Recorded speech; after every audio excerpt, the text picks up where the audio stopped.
Masasabi ko na malas akong tao. Hindi ko alam kung anong ginawa ko sa nakaraan kong buhay. Kung bakit ang daming masasamang nangyari sa buhay ko. Pero ganun pa man, hindi ako sumuko. Nagtiwala pa rin ako sa Diyos. Baka kako balang araw, magiging masaya at wala ring problema ang buhay ko. Tawagin niyo na lang po ako sa pangalang Alexa. Magsisimula ang karanasan na ito noong bata pa lamang ako. Ampun po ako, Sir Paul. Dapat nga patay na ako kung hindi lang ako kinuha nila Madam Auring at Boss Benji. Maaga kasing namatay ang mga magulang ko. Nagpalaboy-laboy ako sa daan hanggang sa isang mag-asawang mayaman ang kumuha sa akin. Bata pa lamang ako noon. Naganap din ito sa lugar ng Cavite. General Trias po. Dekada 80 pa ito nang mangyari. Kaya naman sobrang tagal na rin pero sariwa pa rin sa aking alaala. Naging katulong ako sa mura kong edad. Imbis na naglalaro ako kasama ng ibang mga bata, nagkukuskus ako ng CR, nagluluto, utusan, nagwawalis at kung ano-ano pa. Tinanggap ko yon kaysa naman ako magpalaboy-laboy. Doon kahit papaano may nakakain ako. Pagod nga lang sa araw-araw. May 3 anak na lalaki ang mag-asawang iyon. Madalas nila akong binabatukan, inuutusan at kung ano-ano pa ang ginagawa nila. Hanggang sa lumipas po ng lumipas ang mga panahon. Doon po sa baryo namin, meron po ako nakilala. Kaedaran ko rin. Siya naman po si Tonton. Si Tonton ay katulad ko, wala na ring mga magulang. Pero, nagtatrabaho naman po siya sa isang sakahan na nandoon lang din po sa baryo namin. Madalas po kami magkasama kapag inuutusan akong bumili ng mga kailangan ng pamilyang iyon sa labas, kapag namamalengke o kung ano man. Si Tonton kasi, una ayoko dyan, kasi nakukulitan ako pero habang tumatagal, naging malapit po kami sa isa't isa. Kasi parehas kaming nakaka-relate sa isa't isa. Wala ng pamilya at sobrang nahihirapan sa buhay. Hanggang sa nagdalaga at nagbinata kami.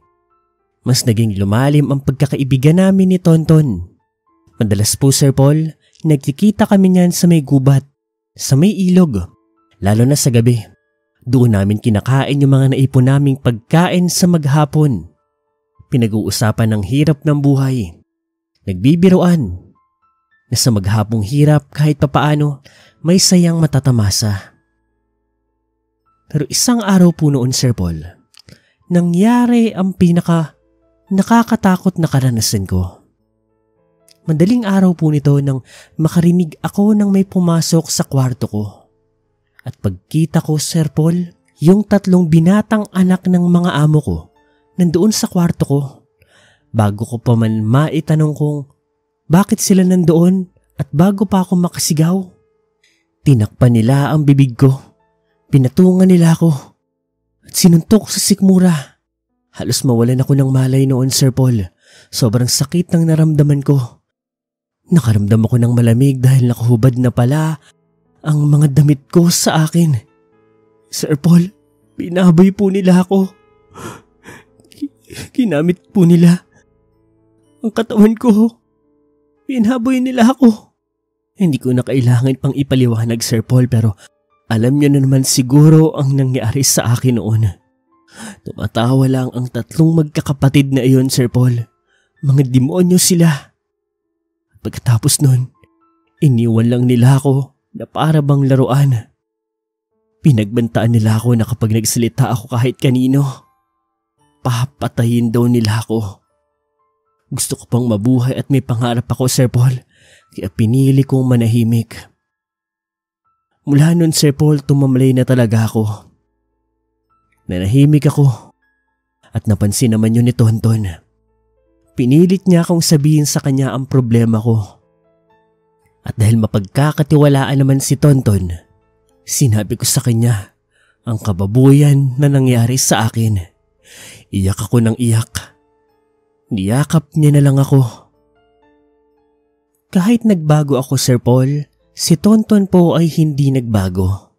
Siya ang tumutulong sa akin. Nagpapasaya.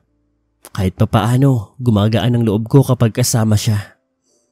Hanggang sa isang araw po, may nabalitaan akong kinagulat ko. Natagpuan daw sa may ilog yung bunsong anak nila Madam Auring at Boss Benji. Napatay na. Grabe ang nangyari, Sir Paul.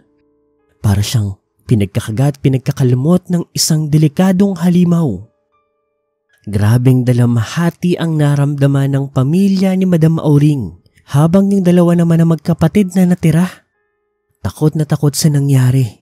Habang ako, tahimik lang ako. Kunyari walang pakialam. Pero tuwang-tuwa ako sa nangyari sa kanila. Lumipas puli ang mga panahon. Siguro 2 buwan ang nakalipas mula noon. Yung pangalawa sa magkakapatid, namatay na naman. Kung paano namatay, grabe. Nakita doon sa harapan ng bahay. Pugot ang ulo, putol-putol ang mga katawan.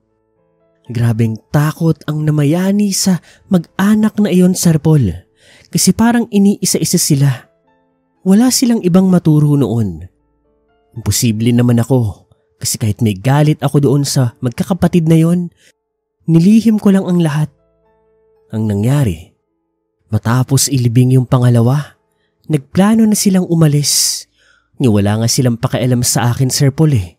Kumbaga parang papabayaan na lang nila ako ng ganun-ganun na lang. Wala naman akong problema kasi nakaipon na rin naman ako ng pera noon. Kung sakali magsosolo ako, siguradong kakayanin ko naman. Nasa tamang edad na rin naman ako. Gabi bago sila tuluyang umalis, Sir Paul. Nagulat ako nang biglang may sumigaw doon sa bahay. Ang mag-asawa, pati ang anak nilang panganay. At pagkita ko doon, nakakita ako ng isang halimaw, Sir Paul. Nakakatakot. Hindi ko na kailangan pang magbulag-bulagan. Aswang yun. Hindi ako pwedeng magkamali. Inatake niya yung panganay na anak ni Madam Auring at Benji. Pinagkakalamot, pinagkakagat hanggang sa tuluyan itong mamatay. Walang nagawa ang mag-asawang mayaman. Umalis lamang yung halimaw. Ako, bigla kong kinutuban. Hinabol ko yung halimaw kung saan siya nagpunta at nakita ko na papunta siya doon sa tagpuan namin ni Tonton. Buti nahabol ko siya dahil pagod na pagod siya at mabagal na rin ang paglalakad. At nagulat na lamang ako nang may tinanggal siyang pintas sa kanyang liig at kasabay noon, nagpalit ng anyo ang halimaw. Naging normal na tao at ang pinakakinabigla ko ay si Tonton yun. Naglakad ako ng dahan-dahan. Tonton, aswang ka! Alexa, anong ginagawa mo rito? Ikaw ang pumatay doon sa... Oo. Ako ang pumatay. Pero hindi. Hindi ang sagot ko. Sa tanong mo kung aswang ako, doon ipiniliwanag sa akin ni Tonton na humingi raw siya ng tulong sa isang makapangyarihang albularyo para makagamit ng kapangyarihan ng aswang. Sa tulong daw yun ng pangil ng aswang na kwintas niya. Mahal na mahal kita, Alexa. Lahat ay gagawin ko para sa'yo. Nang malaman ko ang kababuyan na ginawa ng magkakapatid na yon, pinlalo ko na ang lahat dahil may kakilala akong albularyo. Oo, masama ang ginawa ko pero mas masama ang ginawa nila sa'yo. Handa akong tanggapin ang kaparusahan. Kahit isumbong mo ako, okay lang. Importante sa akin na iganti kita. Dahil mahal kita, Alexa. Hindi ko alam, Sir Paul, pero napayakap na lang po ako kay Tonton. Alam kong masama ang ginawa niya. Pero pumasok sa isip ko na hindi siya ang gumawa noon, kundi yung aswang. Yung aswang na nanghiram ng katawan niya. Pagkatapos ng araw na iyon, Sir Paul, umalis na ako sa pamilya na iyon. Hindi naman sila naghinala sa akin dahil nakita naman nila. Nandoon ako nung pinapatay ni Tonton o nung aswang, yung panganay nila. Kaya imposibleng paghinlaan nila ako. Nagsimula rin magkaroon ng kamalasan sa mag-asawang mayaman at nalaman ko na naghirap sila. Pero ako, payapa na ang buhay ko. Kasama si Tonton na siyang taong nagbibigay saya at kapayapaan sa akin. Alam ko, Sir Paul, masama ang ginawa ni Tonton. Pero masisisi ko ba siya? At ako, alam kong masama at hindi tama ang nangyari. Pero hindi ko pinagsisisihan na hindi sinabi ang katotohanan. Dahil ang pagkamatay ng mga taong bumaboy sa akin ay siyang paggaan ng aking dibdib. Ang pagkawala ng takot ng kilabot sa gabi-gabing pagpikit ng aking mga mata. Hanggang sa mga punto na ito, Sir Paul, wala akong konsensyang nadarama. Tatanungin ko kayo, tama nga ba ang aking nagawa?